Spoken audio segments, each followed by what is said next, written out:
milk chocolate evaporation.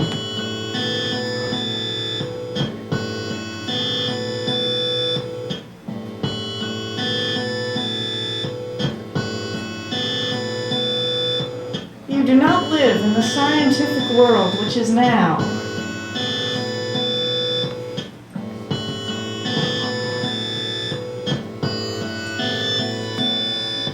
When you went to bed last night, you thought you saw a troop of multicolored elves parading alongside the foot of your bed, where you lay your head.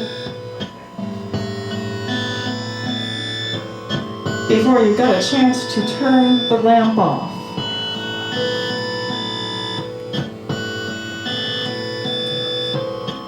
They thumped against the bathtub with a fury.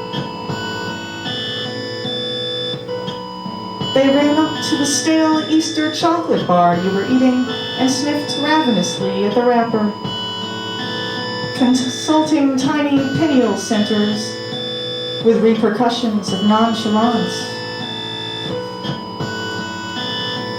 They sniffed in the air and vanished to the ratted pink arm of the chair by the door, daring you with eyes which glowed red and lens-like in the shadows.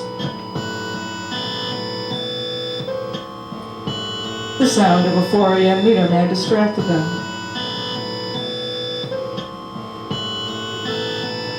What did they want? Not chocolate.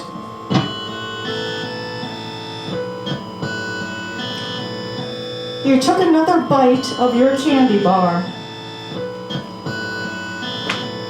The elves pressed their wet, snout-like noses against the window screen, listening to the wheels of the meterman's cart. The night air was a summery cold, the kind of summer cold night which feels like moisture across the skin of your hands and thighs. But by now you were wearing a pair of purple long johns which the elves ignored, sensibly. Who knows if they were colorblind? You had to take another bite. You couldn't think of anything more unless you had that chocolate in between your teeth. But although it was stale, and you had to work your teeth into a gnashing saliva coalition to make the grainy, tangy, prefab substance, cinder block you think of, work as a fresh bar would, you are slowly getting there. The elves stand near the dripping water faucet. Echoing loudly across corridors of cool summery air, and your inventory of scents is the chorale of a dozen lapping tongues. It's time for another bite. Still the green foil. You haven't got to the part with the pink foil yet. It seems the elves are getting tired. You remember the way their little wet nostrils were pressed firmly against the screen of your window, and it seemed you could discern them crying, "No button!" into the city which smells like wind. You couldn't help but wonder if they, in their cloud of varying shades of pink hair and tiny velveteen tunics and dried fern scarves, were unable to leave the living laboratory of your room.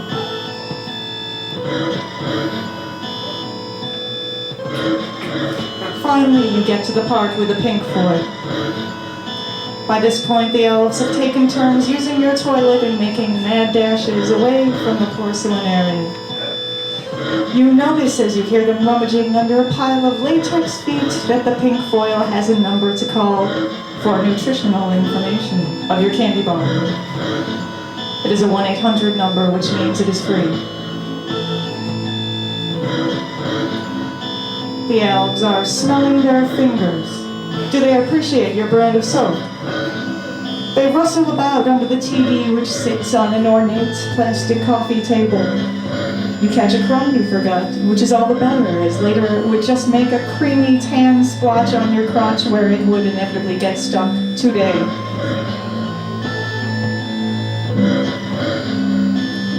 You use your tongue in what feels like a vacuum cleaner motion. You are sucking, sniffing, flushing all at once the remaining juices of chocolate in a centrifugal motion down the back of your tongue. The residue is like an ancient exotic caramel which would be melted over ice cream somewhere like Spain.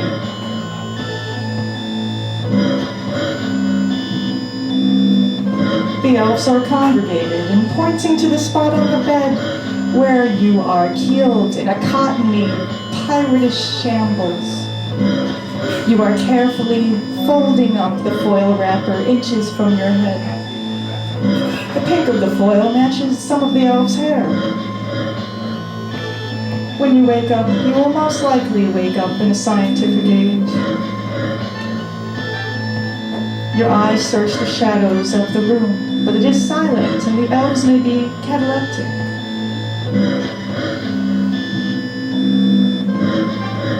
As you sleep, the elves carefully remove the foil wrapper from the bedstand and return somewhere with a perhaps more Panamanian climate. You realize that these may be the elves of sugarcane, and this foil with its chocolate resins invisible to one your size can be used to repair their crash-landed ship. Their ship feels good, like an endless blue sky, like the sky where they come from, over the border.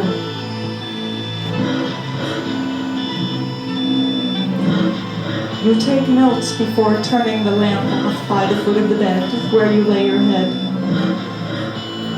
The dark will be vivid and have a roar to it. It will be like waking up to another life.